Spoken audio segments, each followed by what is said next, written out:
Matsu leads 7-6. Officially crunch time for the Anchorage Bucks. Bottom of the non-save on the season. He's on the hill, his second inning of work for Matsu. Alongside Austin Barrick, I'm Jesse Cook.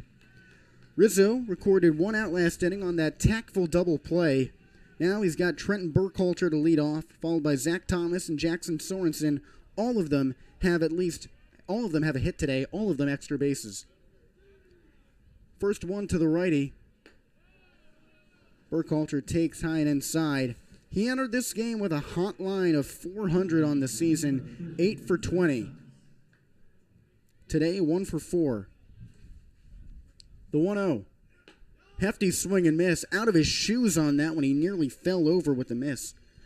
1-1 count. These Anchorage players know it's a one-run game. One good swing and it's tied. Dangerous team. Full of heavy hitters. Rizzo from the windup, the 1-1. Swung on and missed. Another home run swing with strikeout contact, so a 1-2 count. Rizzo throws really fast, mid-90s, so good contact can make that ball travel. No one's homered at Mulcahy Stadium this season. The 1-2. Swing and miss. Will Rizzo pumps his fist. There's one away in the bottom of the ninth. Rizzo is feeling it. I'm telling you, this guy, he lives for these moments. The strut off the mound after that K. He kind of held out his right throwing arm, almost like a three-point shooter after a make. Well, he's got Zach Thomas after that 3-pitch out. First one on the way. Front door curveball for a strike. Rizzo has yet to allow a run this season. The 0-1. Check swing on one low and away. Deferred to the first base umpire. Called a ball. 1-1 count. Rizzo earned the save on Friday night against the Chinooks on the road. Didn't strike anyone out then. The 1-1. Swung on and foul tipped off Farlander's gear to the backstop. 1-2 count. Rizzo out of Nebraska. Very good baseball school.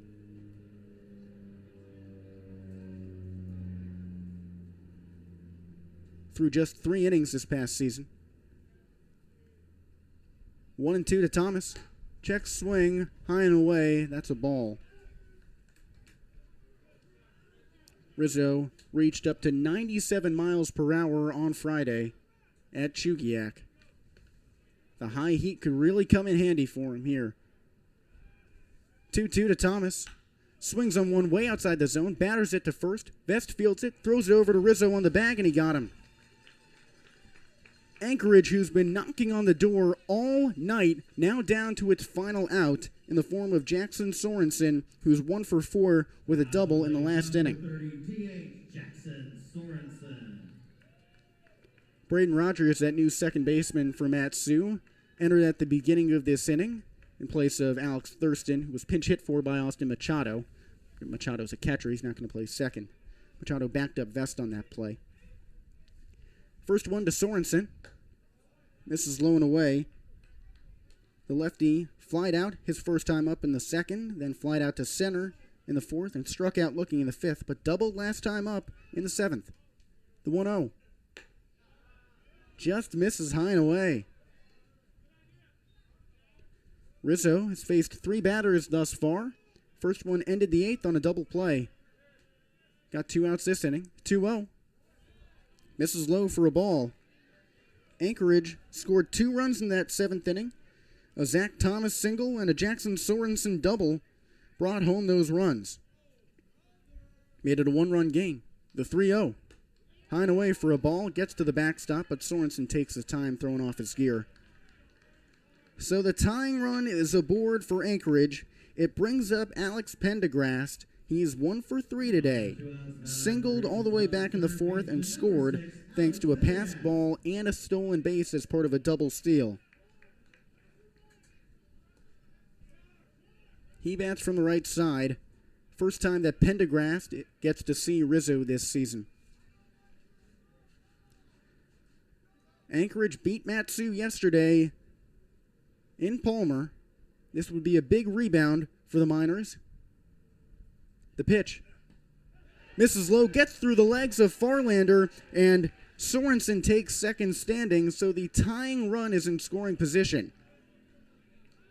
These teams are separated by half a game in the standings after yesterday's win for the Bucks. Matsu in first place, tied with the Glacier Pilots. The Bucks, a half game behind the Miners. A comeback would be really huge for this hometown crowd. Alex Pendergrast has not yet homered this season in the ABL, but this season at Dallas Baptist, homered twice. Those were in back-to-back games against Oklahoma on May 2nd and then against Middle Tennessee State on May 5th. Pinch runner in the game, Curtis A. Bear, comes in for Sorensen on second base. This season, he's stolen 4 bases already, so A. Bear very speedy on the bags. He was at one point in high school ranked the number 1 player in the state of Alaska. Tying run in scoring position, 2 away, 7-6, Matsu leads bottom of the 9th. 1-0 to Pendergrast. Misses up high.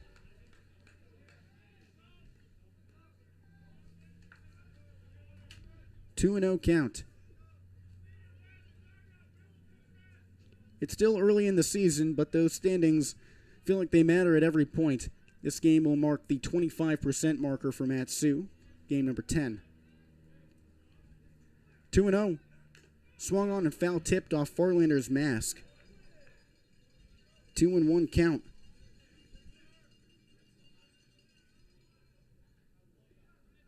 Pendergrast this season, he's got 3 RBIs. A 4th would tie the game. He also represents a winning run at the plate. Matsu leads in the hit department 11-9. First time that the Miners have led in hits against the Bucks. Anchorage has also committed 4 errors in the field. Matsu none. Rizzo the 2-1. Swung on and foul tip to the backstop. So after all that commotion, Anchorage down to its final strike. Yesterday's loss for Matsu felt like a gut punch, according to head coach Ty LeBrun. A win on the road at Anchorage, the same team that came back from a 4-run deficit yesterday, would mean a lot to the Miners. Rizzo in search of his second save of the season. That would make him 2 for 2 in save opportunities. Runner on second. The 2-2. This is high and in. Full count now for Pendergrast.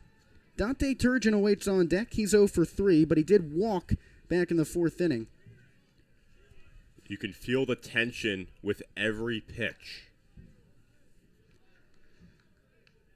We're nearing 5 o'clock on this Sunday afternoon. The game started at 2:04. It's 4:59 right now. Longer game than usual. Full count pitch. Swing, and he fouls it off the top of the backstop. Pendergrast, much like this Bucks team, refuses to say die easily. It was 4-0 Matsu back in the second inning.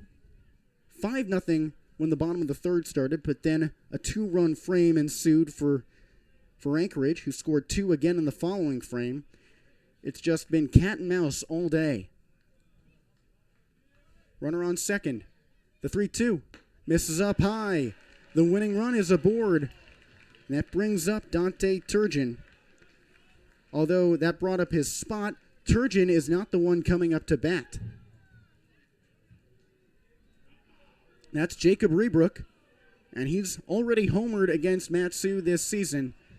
That calls for a mound visit from pitching coach Steve Hecker. Rebrook yesterday 1 for 3 with a hit-by-pitch walk and a strikeout. It's a tense situation. If you're talking to Rizzo right now, someone who is known for throwing fast and being amped up, what do you tell him? Outside pitches only. And I know he struggled with painting the outside corner. We've seen back-to-back balls here against the lefty Sorensen. It was all outside pitches that he missed. But I would be too nervous to leave a pitch over the inner half of the plate, something that he can pull. If the Bucks want to win or tie this game, make them go opposite field. Well, Rebrook pulled his home run against Matsu back on Tuesday. That was against a lefty pitcher. Now he bats from the left side. Switch hitter. Runners on first and second. 7-6 Matsu leads with 2 away in the bottom of the 9th. Righty on the hill, lefty at the dish. Rizzo from the stretch. Curveball misses low and inside, ball 1. Rebrook has a .267 batting line this season, 4 RBIs. He's also walked 4 times, but he struck out 8. 1-0.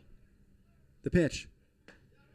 Called strike, low and inside. Rizzo goes back to the curveball, and it works for him. Gutsy pitch going right back at him, off speed over the inner half of the plate.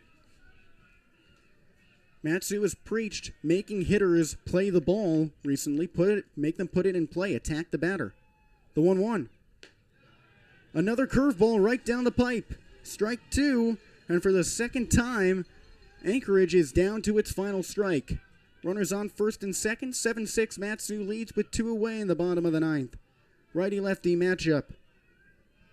The battle for first place. These two teams separated by half a game. The 1-2. Called strike 3, low and away.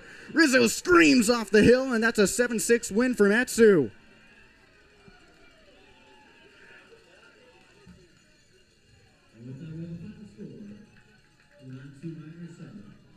The Miners hold on to first place with a tight 7-6 win. Will Rizzo, who hasn't allowed a run all season, comes in to shut the door, and he slams it. Man, was that fun. It was nervous as heck, but it was fun. Will Rizzo, kind of like the Chugiak appearance on Friday, throws his hand up in the air in celebration, has a few words for the opposing dugout after they've been chirping him all inning long. And what a bounce back for Matsu after yesterday's defeat. How sweet is revenge? How much of a revenge is it if you win the season series? Matsu, now 3 wins against Anchorage in the 4 meetings. Was yesterday just a blip? Well, there's 6 more tilts between these two the rest of the way. Keep in mind, we're only 25% of the way through the season. We're 1/4 of the way through the season. But this Matsu team, especially the pitching staff, has a certain fire that you don't see out of other bullpens, and that comes with the attitude. Will Rizzo epitomizes it. He does a lot of trash talking, and he just jumped off the hill after that strike. He knew it right away. Yeah. Rebrook had no idea what hit him. He thought it was low again. He was still probably hurting from that previous strike call that he probably thought was outside, maybe a little bit high. But Rizzo, he gets these close calls because of, honestly, I just think it's the swagger, the confidence, the intensity that he brings to the mound. Every pitch, man, every pitch is a big result one way or another with him. And Matsu, man, what a win. What a win indeed for the Miners. 6th of the season moves Matsu to 6-3. This is their 10th game, but they had that unfinished affair with the Glacier Pilots. That'll be continued on Wednesday in that doubleheader on the solstice. Tomorrow, the Miners are back at home, taking on the Glacier Pilots, the other Anchorage squad. Then it's another home bout with the Chinooks on Tuesday, and then after Wednesday, it's a break. But man, that must feel good for this team that ever since the 2-day break last week has been so shaky across these 3 games. The shutout win on Tuesday, heard a couple players say, didn't feel that great because the Bats struggled a little bit. It was only a 2-0 win. That 15-1 loss the day before hurt a lot. This is big. Rebounding against the Bucks, the team that just beat Matsu yesterday. Really big for the Miners. And what a way to celebrate Father's Day for all the Miners dads out there. Must be very proud of their sons for such a big win. 7-6 the final. Happy Father's Day from Anchorage. Hope you enjoy the rest of your evening.